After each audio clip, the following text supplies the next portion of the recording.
A massive drug bust at the port of Houston. Officials say they stopped more than 1,000 barrels of chemicals from China headed to a cartel in Mexico. That's enough to make nearly $500 million worth of meth. A very large drug bust. Took 24 big rigs to haul all of those substances from the port of Houston to a federal warehouse. It started with one of the largest port seizures in American history. ICE and CBP agents caught what officials are now calling Chinese chemical bombs. 50,000 kilograms of meth precursor chemicals hidden inside cargo barrels, shipped from Tianjin Port, China, and bound for Sinaloa, Mexico. On June 2, 2025, Houston's bustling port became a battlefield. A ship named Haixing Pearl had arrived like any other vessel, carrying containers marked for industrial use. But inside those barrels lay the raw material for chemical warfare, enough to manufacture 15 million doses of methamphetamine, worth nearly $500 million on the streets. What looked like ordinary trade turned out to be a direct assault on American security, and the agents who uncovered it stopped what could have been one of the deadliest chemical infiltrations in U.S. history. The operation began before sunrise. ICE and CBP teams were monitoring cargo flagged for secondary inspection after automated scanners detected molecular irregularities. The cargo manifest listed polymer additives, a common import from Chinese factories. But the shipment's density readings didn't match the expected profile, triggering an alert in the customs database. When officers opened the first barrel, the chemical smell filled the air. Testing confirmed the presence of dicumyl peroxide, a volatile compound used as a methamphetamine precursor. 1,000 barrels, 50,000 kilograms. Each barrel represented thousands of potential meth doses waiting to be processed in cartel-run laboratories. Investigators later discovered that the recipient listed on the bill of lading was a freight forwarding company registered in Sinaloa, Mexico. On paper, it handled legitimate cross-border logistics. In reality, it served as a shell for an industrial-scale drug production network operating under the Sinaloa cartel's control. The network's goal was not to smuggle finished meth across the border, but to import the chemicals necessary to make it on American soil. The cost of moving finished drugs had risen sharply due to border enforcement, but precursor chemicals could enter legally with falsified documentation and disappear into domestic warehouses. Federal officials quickly calculated the potential impact. The seized load could produce 15 million meth doses, enough to supply every user in America for months. Its total street value approached $480 million, making it the largest chemical precursor interdiction in U.S. history. Moving the cargo itself became a logistical feat. 24 tractor trailers were required to transport all 1,000 barrels to a secured federal hazmat facility under continuous escort. Each container was cataloged, sampled, and sealed for forensic analysis. The images released by Homeland Security show endless rows of blue drums stretching across a warehouse floor, each one now marked as federal evidence. What made this seizure extraordinary wasn't just its scale, but how close it came to slipping through unnoticed. The Haixing Pearl was part of a standard 45 container rotation entering the port weekly. It carried genuine industrial materials, making inspection unlikely. The chemical infiltration strategy relied on blending illegal precursors with legitimate trade to hide in plain sight. Houston handles over 8,000 containers a day. Against that backdrop, a single flagged batch could easily vanish in the system. But the coordination between ICE and CBP changed the outcome. Their scanners caught the molecular trace, and their quick response prevented the chemicals from entering domestic circulation. The operation that made it possible was known as Chemical Shield. It started months earlier when DEA intelligence units detected irregular financial activity between shell companies in Mexico and suppliers in eastern China.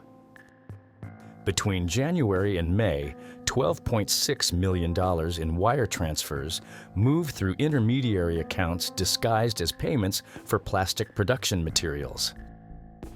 Homeland Security investigations tracked the paperwork and found identical manifests used in 6 previous shipments.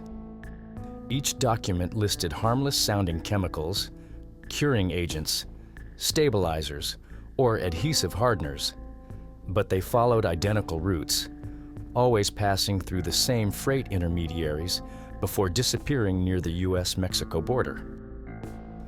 Agents decided to act before another load vanished. Advanced Raman spectroscopy scanners installed at the Houston container terminal were configured to identify molecular anomalies in real time.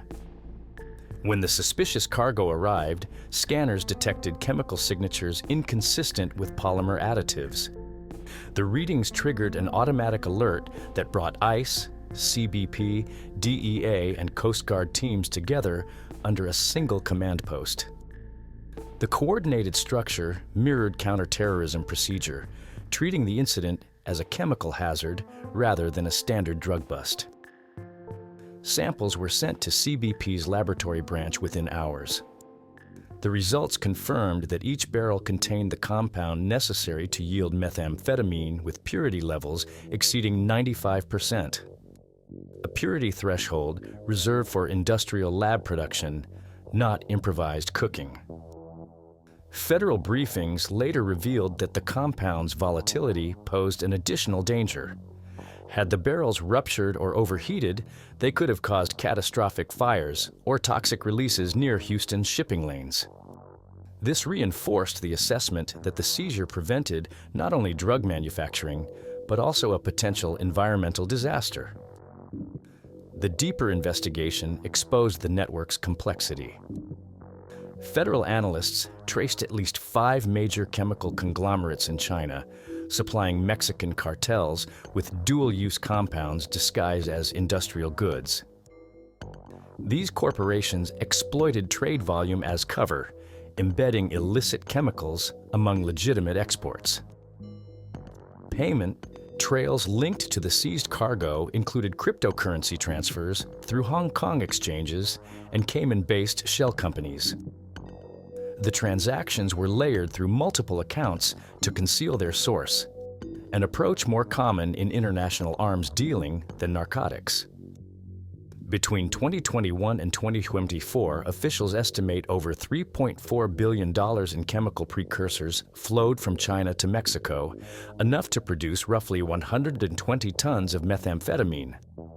Each shipment followed established trade lanes, and each leveraged weaknesses in inspection systems that prioritize speed over scrutiny.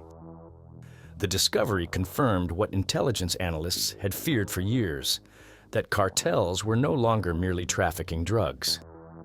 They were importing the tools to manufacture addiction at industrial scale. Officials described the system as chemical warfare disguised as commerce. China provided the chemistry, Mexico provided the distribution, and America's ports became the battlefield.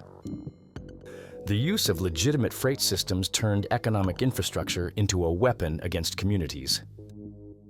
Every container entering the port represented a possible Trojan horse, and every unchecked shipment carried the potential for mass poisoning. Under these provisions, prosecutors could treat shipments of dicumyl peroxide and similar meth precursors as material support for terrorism. This meant the chemical suppliers in China and their partners in Sinaloa were no longer viewed as narcotics traffickers, but as entities providing the raw ingredients for mass death. The Department of Justice used the authority to obtain the first seizure warrant in U.S. history under terrorism statutes for chemical precursors rather than finished narcotics. The move widened federal reach beyond borders and traditional drug laws, targeting not just cartels, but their chemical and financial lifelines abroad. Investigators could now pursue charges against foreign exporters, shipping firms, and shell companies under terrorism financing frameworks that carry harsher penalties and broader extradition options. The designation also triggered international cooperation mechanisms. U.S. allies were required to freeze related assets and report suspicious financial activity linked to the cartel network. In effect, the cartels that once operated as criminal syndicates were now treated as global terror organizations. It was a strategic and legal escalation designed to match the scale of their threat. Former acting ICE Director Jonathan Fahey explained the impact in an interview following the bust. He said the operation saved countless lives and demonstrated why aggressive enforcement is essential when overdose deaths in the United States now exceed 100,000 each year. During the Trump administration's first term, that number averaged 75,000 annually. The difference, Fahey argued, is enforcement strength.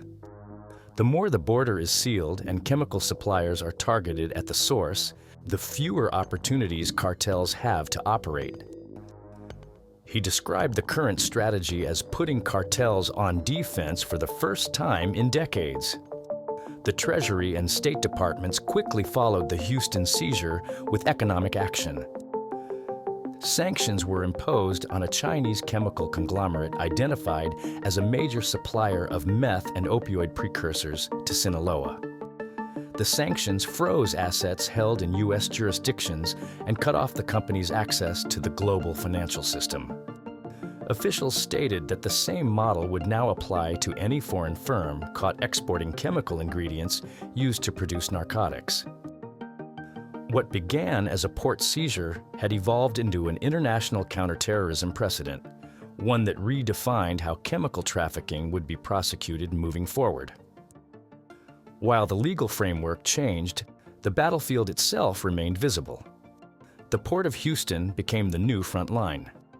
It now ranks among the top 3 highest-risk chemical entry points in the United States, processing more than 280 million tons of cargo annually. Homeland Security's post-seizure assessment revealed that maritime smuggling of precursors has increased 63% year over year, surpassing traditional land border drug seizures. The data show a clear shift.